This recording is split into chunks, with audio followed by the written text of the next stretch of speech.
Paano kung ang inaakala mong tao na iyong iniibig ay isa palang prinsesa ng karagatan? Hindi ko maintindihan, ngunit sa bawat kabilugan ng buwan, parang may tinig na tumatawag sa akin mula sa itaas. Ako si Bella, prinsesang Serena ng kaharian ng Silay. Isang lugar sa ilalim ng karagatan na puno ng hiwaga at karangyaan. Ngunit kahit napapalibutan ako ng ginto at perlas, nararamdaman ko ang bigat ng kawalan.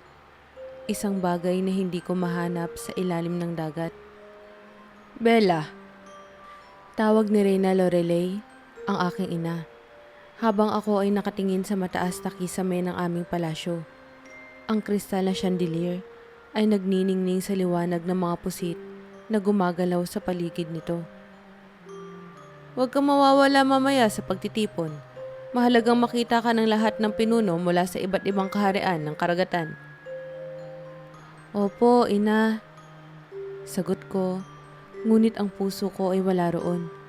Sa halip, ang isip ko ay nasa ibabaw, sa mundo ng mga tao na hindi ko pa kailanman naranasan. Habang abala ang lahat sa paghahanda para sa selebrasyon, palihim akong umalis. Sa ilalim ng liwanag ng buwan na sumisilip sa tubig, lumangoy ako patungo sa pampang. Ang mahiwagang perlas na iniingatan ko ay nasa aking palad. Sa tuwing tatama dito ang liwanag ng buwan, nagkakaroon ako ng kakayahang magpalit ng anyo. Mula sa Serena, nagiging tao. Pag-ahon ko sa dalampasigan, naramdaman ko ang malamig na hangin at ang gaspang ng buhangin sa aking mga paa. Parang nananaginip ako sa bawat hakbang. Ang amoy ng asin at hangin ay kakaibang magaan, malayo sa amoy ng dagat sa ilalim ng tubig. Habang nililibot ko ng tingin ng paligid, nakita ko ang isang maliit na bangka na nakaparada sa tabi ng isang malaking bato. Sa tabi nito, may isang binata. Nakaupo siya, hawak ang lambat at abala sa pag-aayos nito. Ang liwanag ng buwan ay tumatama sa kanyang balikat. Kayumanggi na parang ginintuan. Napansin ko ang tibay ng kanyang mga bisig at ang tahimik na konsentrasyon sa kanyang ginagawa. Hindi ko alam kung ano ang nagtulak sa akin, ngunit hindi ko napigilang lumapit. Sa bawat hakbang ko, ramdam ko ang tibok ng puso ko na tila sasabog. Nang malapit na ako, napansin niyang nandoon ako at agad siyang tumigil. Tumayo siya at tumingin sa akin ng may pagtataka. Magandang gabi, bati ko, pilit na pinapakalma ang boses ko. Magandang gabi rin, sagot niya. Kita sa kanyang mukha ang bahagyang gulat, ngunit agad din siyang ngumiti. Hindi kita kilala. Taga rito ka ba? Ngumiti ako, iniisip kung ano ang dapat kong sabihin. Hindi eh, sagot ko. Naglalakad lang ako. Ang ganda kasi ng buwan eh, di ba? Ngumiti siya at tumango. Oo nga, lalo na kapag nandito ka sa dalampasigan. Masarap magmuni-muni. Tahimik kaming nag-usap. Sinabi niya ang pangalan niya, Ian. Ipinakilala ko rin ang sarili ko bilang Bella, ngunit wala na akong idinagdag. Pinag-usapan namin ang dagat, ang buwan, at kung paano niya gustong maging mangingisda tulad ng kanyang ama. Sa tuwing umingiti siya, parang nawawala lahat ng kaba ko.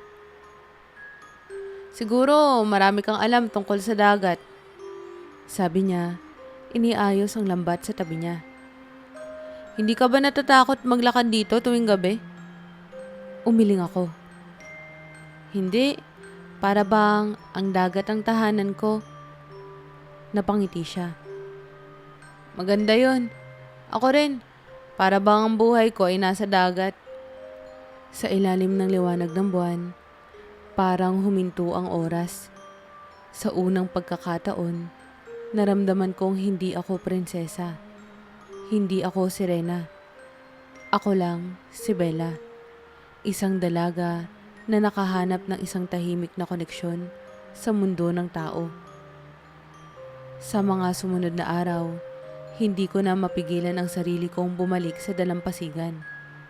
Parang hinihila ako ng alon at ng malamig na hangin upang maramdaman ang buhay na kakaiba sa kinasanayan ko. At tuwing gabi, palagi kong natatagpuan si Ian. Nakaupo sa kanyang maliit na bangka o nag-aayos ng mga lambat. Hindi ko alam kung bakit pero pakiramdam ko naghihintay siya. Bella! Masigla niyang bati nang makita akong muli. Aaminin ko, iniisip ko kung babalik ka pa. Napangiti ako habang lumalapit. Bakit naman hindi? Ang tahimik kaya dito. Parang ang daming kwento ng hangin at dagat na gustong marinig. Umupo ako sa buhanginan sa tabi niya at muli kaming nag-usap. Sa pagkakataong ito, mas nakilala ko siya. Napag-alaman kong lumaki siya sa maliit na baryo malapit sa dalampasigan. Isa siyang mangingisda tulad ng kanyang ama. Ngunit masigasig niyang sinusubukan na makaipon para sa sarili niyang bangka. Alam mo ba, minsan iniisip ko kung ano kaya ang nasa kabilang bahagi ng dagat. Sabi niya, nakatingin sa malayo. May mga isla kaya roon? O baka naman may mga tao na hindi katulad natin? Hindi ko napigilan ang sarili kong umiti. Hindi niya alam na ang tanong niya ay may sagot. Sa ilalim ng dagat, may ibang mundo. Ngunit hindi niya kailanman malalaman iyon. Ano naman ang gusto mong makita kung makapunta ka man doon? Tanong ko. Nag-isip siya sandali bago sumagot. Siguro gusto kong makilala ang ibang tao. Mga tao na hindi ko pa nakikita. Gusto kong malaman kung paano sila nabubuhay.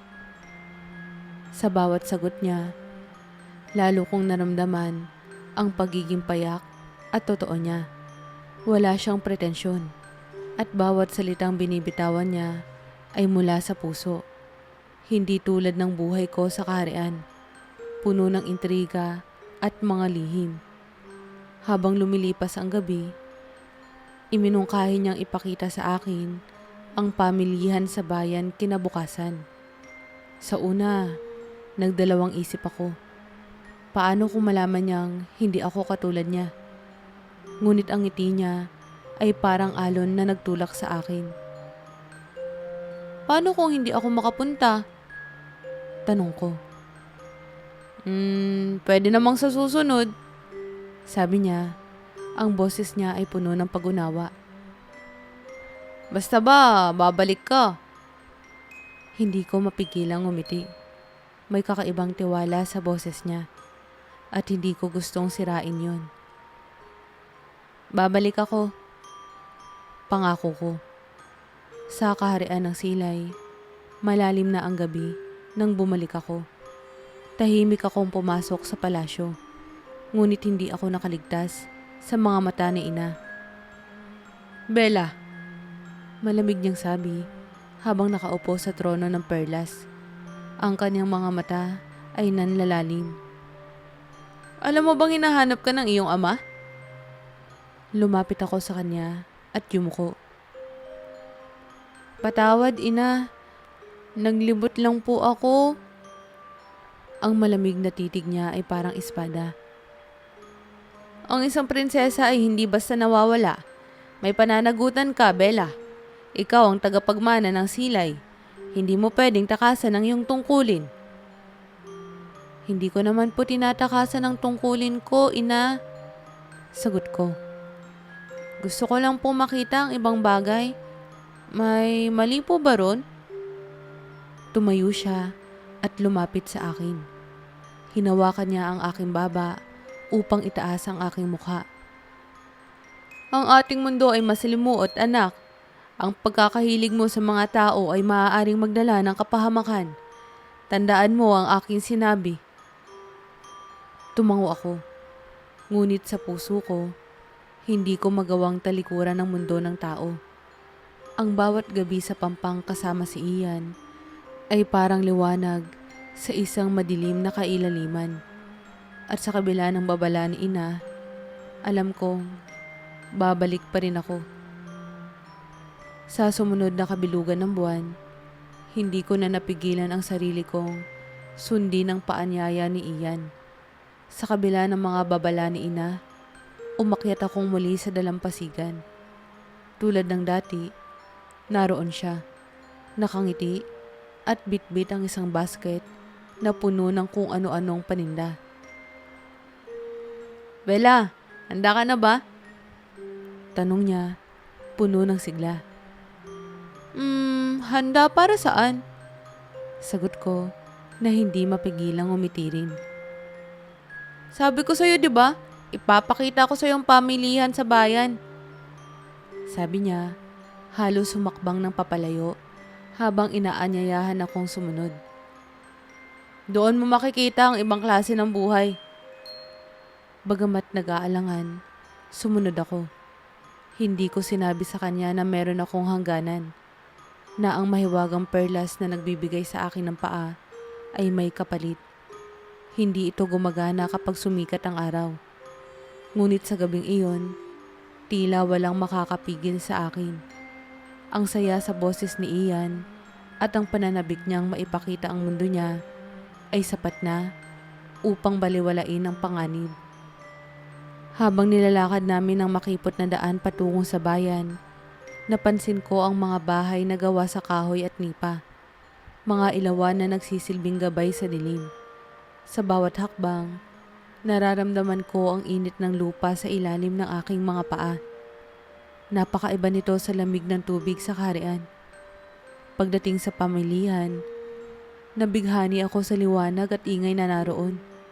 Ang mga ilaw ng gasera, ang tawaran ng mga tindero, at ang amoy ng sariwang isda, prutas, at tinapay ay nagbigay sa akin ng kakaibang saya.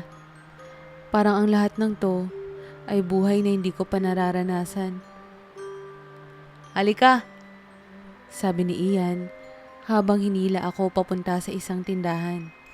Bumili siya ng 2 piraso ng kakanin at inabot ang isa sa akin. "Tikman mo to, Bella. Masarap yan." Inilapit ko ito sa aking bibig at tinikman. Manamis-namis ito at may kakaibang lambot na hindi ko maipaliwanag. "Ang sarap nga," sabi ko, ngumiti habang tinignan siya. Ang simple niyang tuwa sa pagbabahagi ng bagay na iyon ay nagbigay sa akin ng kakaibang init sa dibdib. Sa gitna ng kasiyahan, hindi ko napansin ang mabilis na paglipas ng oras. Dahan-dahan nang naglalaho ang liwanag ng buwan at unti-unting sumisilip ang liwanag ng araw sa silangan. Nagising lang ako sa katotohanan ito nang maramdaman kong may kakaibang kirot sa aking mga binti. Napahinto ako sa paglalakad. Pilit na pinipigilan ang lumalalang panghihina sa aking mga tuhod. "Bella?" tanong ni Ian. Napansin ang pagbabagong bigla kong kinilos. "Ayos ka lang ba?" Oo, ayos lang," sagot ko. Ngunit halata sa boses ko ang kaba. Alam kong hindi na magtatagal ang mahiwagang perlas. Sa pagdating ng liwanag ng araw, babalik ako sa pagiging sirena. Hindi ko alam kung paano tatakasan ang sitwasyon. Kung mawawala ang anyo ko bilang tao sa harap niya, tiyak na malalaman niya ang aking lihim. Pero paano ako makakaalis nang hindi siya maghihinala?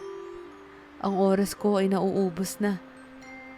Habang lumalakad kami pabalik sa dalampasigan, naramdaman kong lalong bumibigat ang bawat hakbang. Ang kirot ay unti-unting lumalakas at ang bawat hakbang ay parang tinik na dumudurog sa aking puso. Hindi ko napigilan ang isang ungol ng sakit. "Bella!" Nilapitan niya ako at inalalayan. "May sakit ka ba? Umupo ka muna." "Iyan, wag." Mabilis kong sagot. Pilit na itinatago ang panginginig ng boses ko. Iyan, kailangan kong bumalik sa dalampasigan. Doon, siguradong ligtas ako. Ligtas? Anong ibig mong sabihin? Halata sa kanyang mukha ang pagkalito. Ngunit hindi na siya nagtanong pa. Dahan-dahan niyang hinila ang aking braso. Ang kanyang mga mata ay puno ng pag-alala. Habang papalapit kami sa dagat, naramdaman ko na ang tubig sa aking paanan. Ngunit alam kong hindi pa tapos ang panganib. Kung makikita niya ang pagbabago ng aking anyo, paano ko maipapaliwanag iyon? Paano ko ipapaliwanag na hindi ako katulad niya? Bella, hindi ka na makalakad ng maayos. Ano ba talagang nangyayari sa'yo? Tanong ni Ian habang inilalayan ako sa bawat hakbang. Naroon ang pagkabahala sa kanyang tinig. Ngunit mas naramdaman ko ang pagdududa. Tumigil ako at pilit na tumayo ng mag-isa. Kahit na ang buong katawan ko ay nanghihina. Ian, pakiusap, umalis ka na. Sabi ko, pilit na itinatago ang panginginig sa aking boses. Hindi mo na ako kailangang samahan pa. Ha? Pero bakit? Bella, di kita pwedeng iwan sa ganitong kalagayan. Mariin niyang sagot. Nananatili sa tabi ko. Hindi ko na napigilan ang pagtaas ng boses ko. Hindi mo na kailangan malaman, Ian. Basta, iwan mo na ako. Kitang-kita ko ang gulat sa kanyang mukha. Ang dating puno ng malasakit ng mga mata niya ay napalitan ng lungkot at pagtataka. Tumigil siya sa pagsasalita at ilang saglit na tumitig lamang sa akin. Akala ko ay aalis na siya. Ngunit bago siya makalayo ng lubos, naramdaman ko ang pagbabago sa aking katawan. Nagsimula nang mawala ang mahiwagang bisa ng perlas. Ang binti ko ay unti-unting nagiging makintab at tinutubuan ng mga kaliskis. Bumagsak ako sa buhangin at sa isang iglap, naroon na muli ang aking buntot. Isang napakahabang katahimikan ang bumalot sa pagitan namin ni Ian. Bella, mahinang bulong niya, puno ng pagkalito. Nanatili siyang nakatayo, tila hindi makagalaw habang nakatitig sa akin. Ian, pakiusap! Umalis ka na! Sigaw ko, ngunit hindi na niya ako pinakinggan. Lumapit siya, hindi makapaniwala sa kanyang nakikita. Ngunit bago pa siya makalapit ng tuluyan, isang grupo ng mangingisda ang dumaan malapit sa dalampasigan. Napansin nila ako at ang kanilang mga sigawan ay nagbigay ng takot na dumaloy sa aking katawan. Serena! Serena sa dalampasigan! Sigaw ng isa, sabay pulot ng isang bato. Nagmakaawa ako kay Ian. Hinawakan ko ang kanyang braso kahit nanghihina. Ian, pakiusap. Umalis ka na. Ayoko madamay ka. Huwag kang magsalita ng ganyan, Bella. Sabi niya, pilit na tinatakpan ng daan ng mga mangingisda papunta sa akin. Hindi nila pwedeng gawin to sa'yo. Ngunit hindi nakinig ang mga tao. Isa-isang lumipad ang mga bato sa direksyon ko. Ang ilan ay tumama kay Ian. Pero hindi siya umalis. Sa halip, itinaas niya ang kanyang mga kamay. Tinataboy ang galit ng mga mangingisda. Layuan niyo siya! Sigaw ni Ian. Wala siyang ginagawa sa inyo. Hindi siya masama. Serena yan! Malas ang atid niyan! Sigaw ng isa. Kasabay ng pagbato ng isang malaking peraso ng kahoy na tumama sa aking tagiliran. Napasigaw ako sa sakit. Iyan, pakiusap po. Humikbi ako. Halos hindi na makapagsalita dahil sa kirot at takot. Iyan, kung mahal mo ko, umalis ka na. Ayoko masaktan ka rin. Ngunit nanatili siya sa harapan ko. Nagpoprotekta laban sa mga galit ng tao. Ang lakas ng kanyang sigaw ay tila baga na nakipagtagisan sa dagundong ng alon. Kung gusto niyo siyang saktan, dumaan muna kayo sa akin! Sa gitna ng kaguluhan, nakita kong huminto ang ilang mangingisda. Ngunit ang iba ay mas lalong nagalit. Patuloy ang pagbato ng mga bato. At kahit pilit akong ginagapang papunta sa dagat, napakahina na ng katawan ko. Pakiramdam ko, nasa pagitan ako ng buhay at kamatayan. Bella, sandali lang! Bulong ni Ian. Lumingon sa akin habang pilit na hinaharangan ng mga sumisigaw na tao. Ngunit alam kong hindi siya nagtatagal. Alam kong hindi siya kayang protektahan ng kanyang lakas laban sa galit ng marami. Isang malaking bato ang tumama sa aking likuran. Napasigaw ako at nahulog pabalik sa buhangin. Basang-basa na ng tubig at dugo. Ang huli kong narinig ay ang sigaw ni Ian. Huwag niyo siyang saktan! Pakiusap! Bago tuluyang, lumubog ang liwanag ng araw sa aking paningin. Nagising ako sa malamig na tubig. Pilit akong inalalayan ng mga alon habang ang aking buntot ay nagsimula ng kumalaw. Sa kabila ng sakit, ginamit ko ang natitira kong lakas upang bumanig sa ilalim ng dagat. Hindi ko alam kung paano ko yun nagawa, ngunit alam kong kailangan makabalik ako sa kaharian. Sa likod ng isip ko, hindi maalis ang imahe ni Ian. Nakatayo sa gitna ng mga tao, sugatan, ngunit nanatiling matatag. Ang mga mata niya ay puno ng tapang at pagmamahal na nagbigay sa akin ng lakas upang magpatuloy. Sa pagbalik ko sa kaharian, sinalubong ako ng mga bantay. Nagtipon ng lahat sa palasyo, kabilang na ang aking ina, si Reyna Lorelei. Nagulat na gulat nang makita ang kalagayan ko. Bella, anong nangyari sa'yo? Tanong niya habang ako ay inalalayan papunta sa kanyang trono. Ngunit wala akong masabi. Ang lahat ng sakit, takot at lungkot ay biglang bumalot sa akin. Naisip ko si Ian, kung ano na ang nangyari sa kanya matapos ang kaguluhan. Bella, sagutin mo ako! Sigaw ng aking ina. Ngunit ang mga mata ko ay nakatuon lamang sa kawalan. Sa ilalim ng dagat, nanatili si Bella sa silid ng palasyo ng kaharian ng Silay.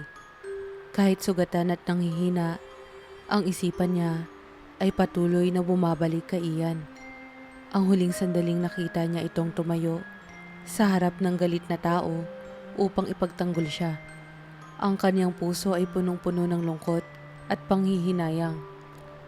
Bella, sapat na ang ginawa mo. Nakita mo na kung ano ang kapalit ng pagtakas mo sa ibabaw. Wika ng kanyang ina. Ang boses nito ay malamig, ngunit puno ng pag-aalala. Manatili ka na rito. Kalimutan mo na ang mundo ng tao. Ngunit kahit ang sugat sa katawan ni Bella ay naghihilom na, ang sugat sa kanyang puso ay lalong lumalala. Ang gabi ng kabilugan ng buwan ay papalapit at alam niyang iyon ang tanging pagkakataon niya upang muling makita si Ian.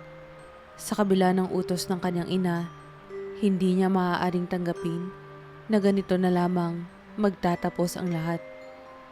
Pagsapit ng kabilugan ng buwan, palihim na tumakas si Bella mula sa palasyo. Nangihina pa rin ang kanyang katawan, ngunit ang kagustuhang makita si Ian ang nagbigay sa kanya ng lakas. Sa pag-akyat niya sa pampang, ang mahiwagang perlas ay muling nagbigay sa kanya ng mga paa at muli siyang naglakad sa buhangin ng dalampasigan. Nang marating niya ang lugar kung saan sila nagkikita, wala na roon ang bangka ni Ian. Tahimik ang paligid at ang malamig na hangin ay tila nagsasabing may mali. Tinawag niya ang pangalan nito, ngunit tanging alon at hangin lamang ang sumagot sa kanya. Ian!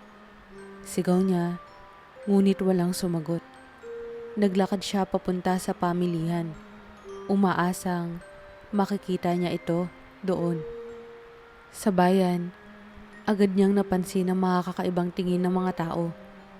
Ang mga mukha ng mga nagtitinda at mangingisda ay puno ng takot at galit. Isang matandang babae ang nagbulong sa kanyang kasamahan. Ang sirena, siya ang dahilan kung bakit namatay si Ian. Tumigil si Bella at ang puso niya ay parang tinusok ng matatalas na tinik. Narinig niya ang usapan ng ilang mangingisda malapit sa kanya. Sayang si Ian, sabi ng isa. Kung hindi niya pinagpilitan na protektahan ang sirenang iyon, buhay pa sana siya. Malas talaga ang sirena. Dapat inabutan natin siya nun. Sagot ng isa pa. Nanghina si Bella. Ang mga binti niya, na kanina ay nakatatayo ng matibay, ay biglang bumagsak sa lupa. Ang katotohanan ng mga salitang narinig niya ay parang alon na tuluyang lumunod sa kanya. Si Ian, ang tanging tao na niniwala sa kanya, na nagmahal sa kanya, ay wala na. Nanginginig si Bella habang tumayo sa gitna ng pamilihan. Naramdaman niya ang mga tingin ng mga tao. Mga tinging puno ng takot at galit. Hindi niya kayang tanggapin ang kanilang sinasabi. Ngunit alam niyang totoo ito. Si Ian ay nawala dahil sa kanya. Ang kanyang galit sa sarili ay unti-unting napalitan ng puot para sa mga tao. Hindi niya maintindihan kung paano nilang nagawang sakta ng isang tulad ni Ian. Isang taong mabuti at mapagmahal. Tumayo si Bella, kahit nanghihina ang kanyang katawan, at humarap sa mga tao. Ang liwanag ng buwan ay tumama sa kanyang balat. Nagbago ang kanyang anyo. Ang kanyang mga paa ay muling naging buntot ng sirena, at ang makintab na kaliskis nito ay kumislap sa ilalim ng liwanag ng buwan. Bakit? Sigaw niya. Ang boses niya ay umaalingaw sa paligid. Bakit niyo siya kinuha? Wala siyang kasalanan. Ang puso niya ay mas dalisay kesa alinman sa inyo. Napaatras ang mga tao. Ang ilan ay nagsimula ng magtago sa kanilang mga bahay. Ngunit naroon pa rin ang takot sa kanilang mga mukha, na tila sila pa ang biktima. Bumalik si Bella sa dalampasigan. Ang kanyang mga luha ay humahalo sa tubig ng dagat. Ngunit sa kabila ng kanyang lungkot, ang kanyang puso ay napuno ng puot. Tumayo siya sa gitna ng alon at ang tubig ay umalimpuyo sa ilalim ng kanyang kapangyarihan. Kung ganito rin lang ang gagawin niyo sa mga taong nagmamahal sa inyo, sigaw niya sa hangin, wala kayong karapatang mahalin ng dagat. Ang dagat ay umalimbukay at ang alon ay sumabog sa pampang. Tila nakikiisa sa kanyang galit. Tumayo siya. Ang kanyang buhok ay sumasayaw sa hangin, habang ang liwanag ng buwan ay tila sumasalamin sa kanyang puot. Sa ilalim ng dagat, si Bella ay bumalik sa kaharian. Ngunit hindi na siya ang dating prinsesang puno ng pangarap. Ang puso niya ay napuno ng puot sa mga tao, at ang kanyang pagmamahal sa kanila ay tuluyang naglaho. Ang pagkawala ni Ian ay naging simula ng kanyang galit sa mundo sa ibabaw, at ang dagat mismo ay sumunod sa kanyang mga utos. Sa tuwing kabilugan ng buwan, ang dagat ay nagiging masungit, tila nagbabadya ng babala sa mga tao. Ngunit sa kabila ng kanyang galit, ang alaala ni Ian ay nanatili sa puso ni Bella. Isang alaala na kahit ang galit ay hindi kayang burahin.